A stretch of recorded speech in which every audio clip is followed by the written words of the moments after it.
Welcome to the fourth video in our Introduction to Scratch series. So far we have successfully got our cat to move around on the screen, and you can also change your cat to other creatures. But for right now, we're going to take this to a whole new level where we gamify this. So for right now, I'm not going to delete those. I'm just going to kind of push them down off the screen so they're out of the way. That's perfectly good code, and I'd like to leave it there. But I also want to make this a little bit more interesting so that you can see what we're working with as far as options go. Maybe I'll put it down over here just so it's out of the way. And what we're going to do is we're going to add some kind of a creature that's going to chase after our cat. Make it a little bit of a game. So in order to add another thing, you can see, I'm not sure why it's a kitty cat plus face, but it sort of means add another sprite. And rather than doing all those things, I'm just going to click on it, and it gives me this whole world of options to choose from. I'm going to choose one of the options right near the top, a super boring ball, and I'm just going to click on the ball. And don't panic, because a number of things changed when the ball entered the screen.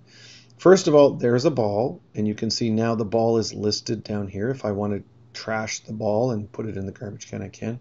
You can also see that there's a little shadow of a ball here telling me that this is now the script and code for the ball. And if you were looking for the script and code for our cat before, if you click on the cat again, oh look, there it all is, and there's some space for us to add some more code. But if I go back to the ball, you can see that the code that we wrote before was only attached to the cat and is not attached to the ball.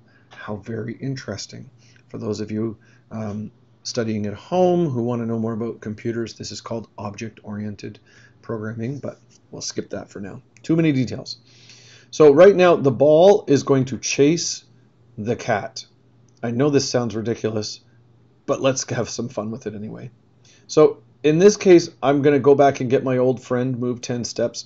Such an old friend, tried and true.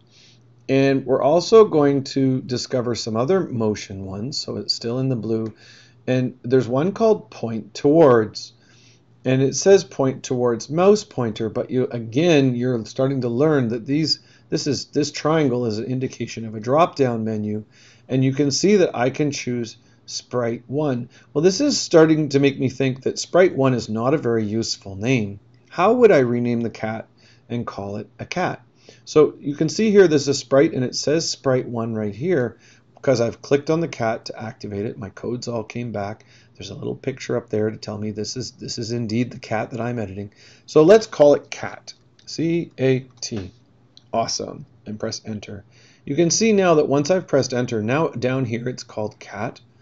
And when I go back to my ball and I say, oh look, there's my good old point towards code. When I click the drop down, now it actually says cat. Much more useful than sprite 1. Okay, so I've got some code. The ball is going to, I know balls don't point. I know they're round. I get it.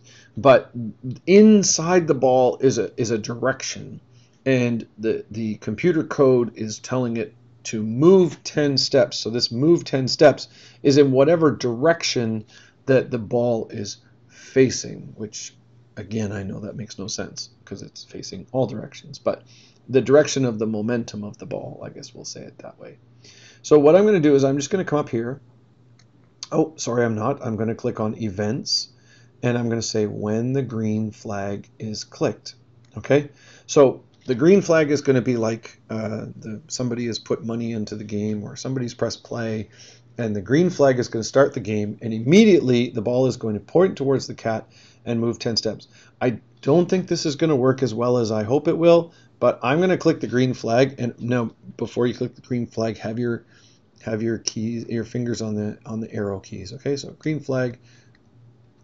Oh, that was not very exciting. Nothing happened every time. Oh, so anticlimactic. Here we go.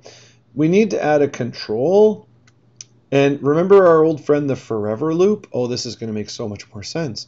So let's grab the forever loop. We'll put all of our blue codes, starting with the top one, into the forever loop. And then we'll go back and attach it back to when the green flag is clicked. This is going to be so much better. So Again, fingers on the arrow keys, ready to go. Click the green flag. Oh my goodness, what is, oh my goodness gracious, my computer doesn't even know what to do. I need to press stop. That is a little much. Okay, so to make a little bit, that wasn't a very fun game. Instead of saying move 10 steps, let's just say move 1 step. Okay, that's gonna slow them down, and I'm just gonna move my cat and my ball. And every time, by the way, every time I click on this, it's changing my code window. Don't panic about that. But I'm gonna click the green flag. Oh, that's much better. You can see there. Okay, go this way, and so the ball is really trying to chase the cat. I'm kind of going there, and then I'm gonna like get out of the way, run away, run away. Okay, go the other way. Go, hurry, hurry, hurry. All right, there we go. And now, all right. So it's not that much more fun, but at least this time they're not touching. Now, I will say that right now there's no real consequence. Oh, there is a funny little jumping around. There's no real consequence to when the ball touches the cat, and that's what we're going to build in our next video.